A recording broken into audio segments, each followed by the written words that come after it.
apabila ada anaknya itu batuk, diberikan obat batuk, anaknya pilek diberikan obat pilek, anaknya panas diberikan juga obat panasnya, seperti itu. Nah, kemudian apabila anak demamnya tinggi, terus ada diabetes yang itu langsung segera dibawa ke rumah sakit. Kemudian anak-anak dengan dehidrasi seperti ada tanda-tanda dehidrasi seperti matanya cowok, kulitnya kering, itu langsung segera dibawa ke rumah sakit. Nah, sebenarnya bagaimana sih cara kita tidak terkena campak? Selain meningkatkan imunitas, itu juga perlu diberikan imunisasi seperti imunisasi campak. Imunisasi campak ini sebenarnya diberikan 3 kali pada anak ini pada saat usia 9 bulan, 18 bulan, dan pada saat anak-anak kita itu sudah mulai memasuki usia sekolah pada saat. Nah, penyakit campak ini merupakan salah satu penyakit berbahaya. Kenapa? Karena penyakit campak ini itu kemudian anak-anak dengan campak ini juga bisa mengenai bisa menyebar sampai ke telinganya. Kenapa kok bisa sampai ke telinga? Karena seperti yang saya jelaskan tadi, penyakit campak ini virusnya itu berkembang biak di saluran pernapasan. Nah, saluran pernapasan sama telinga tengah itu ada saluran penghubungnya. Makanya virus campak ini bisa anak-anak itu bisa menyebabkan telinganya sakit, berdenging, ataupun ada kotoran-kotoran di telinganya. Nah, selain itu campak juga itu bisa berkomplikasi di saluran pencernaannya. Bisa juga anak-anak dengan campak itu mengeluhkan adanya sakit perut, menkret ataupun diare, bahkan mual muntah. Nah, selain itu anak-anak dengan gizi buruk disertai dengan imunitas yang turun seperti anak-anak dengan TBC ataupun HIV itu bisa berefek menyebarkan penyakitnya itu ke otak. Misalkan anak itu bisa terjadi penurunan kesadaran atau pingsan secara tiba-tiba, terus bisa kejang dan sebagainya. Nah, mungkin itu saja informasi mengenai campak dari PKRS Rumah Sakit Dr. Agung.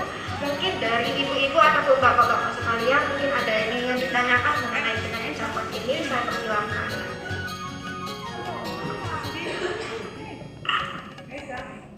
Baik, terima kasih kepada Dr. Nadine yang telah memberikan penyuluhan tentang penyakit campak. Nah, sekarang ibu-ibu dan bapak sudah tahu tentang penyakit campak yang seperti yang dijelaskan oleh Dr. Nadine tadi. Nah, sekarang kami kasih kesempatan kepada bapak-bapak atau ibu kalau ada yang ditanyakan atau masih terkait tentang campak ini, boleh langsung ditanyakan. Oke? Ada yang ingin ditanyakan nggak terkait? Nama saya Hafsa Insaleh. Yang ingin saya tanyakan, batas usia untuk anak-anak kena campak itu sampai usia berapa? Dari usianya. Anak terkena campak itu rentan usia sampai berapa? Ya, bisa nanti langsung dijawab oleh Bu Dokter. Silakan.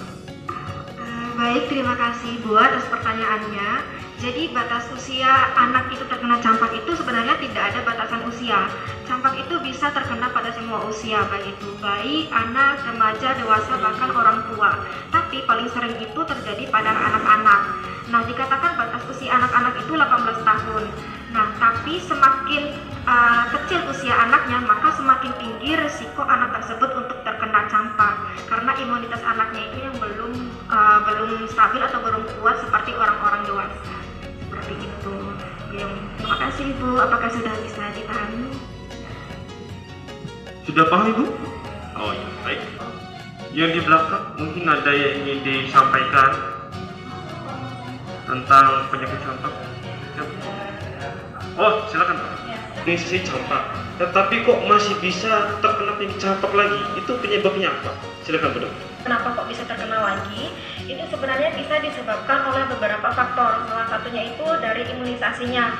Misalnya kesalahan pemberian dari imunisasi, kemudian waktu pemberian imunisasinya tidak tepat, ataupun imunisasinya tidak lengkap.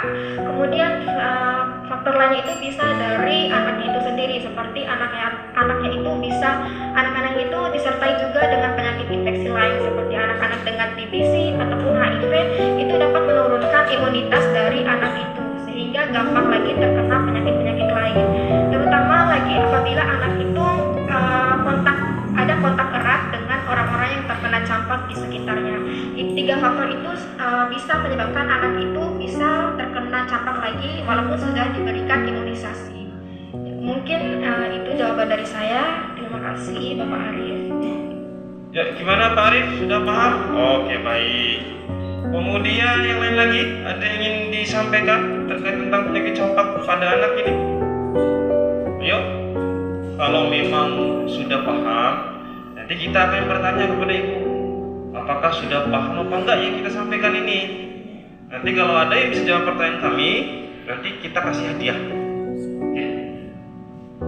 Oh, silakan. Iya, nama saya Indrati. Bu dokter mau tanya, terkena lagi dulu. Terima kasih.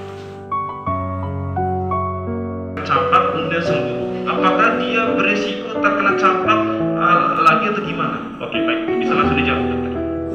Baik, terima kasih Ibu atas pertanyaannya. Mohon izin menjawab. Jadi pertanyaannya hampir mirip dengan pertanyaan Bapak Arif ya, apakah anak itu bisa terkena campak lagi atau tidak? Nah, sebenarnya masih bisa, tergantung dari kondisi anaknya. Seperti yang saya jelaskan sebelumnya, apabila kondisinya memburuk disertai dengan penyakit-penyakit infeksi lainnya seperti TBC, HIV dan sebagainya, itu masih bisa atau masih dapat terkena campak lagi di kemudian harinya. Jadi disarankan pada anak-anak itu untuk menghindari faktor-faktor yang berisiko untuk terkena campak lagi, seperti jaga jarak dengan orang yang terkena campak atau meningkatkan imunitasnya. Terima kasih. Baik, Bu, sudah paham? Ayo, yang lain, ada yang ingin disampaikan? Kalau memang nggak ada, nah kita masuk ke acara selanjutnya, yaitu kami dari memberikan pertanyaan kepada bapak-bapak dan ibu-ibu yang ada di sini terkait seputar penyakit campak. Nah, nanti Bu Dokter nanti akan yang memberikan pertanyaan langsung. Jadi kalau ada yang bisa menjawab,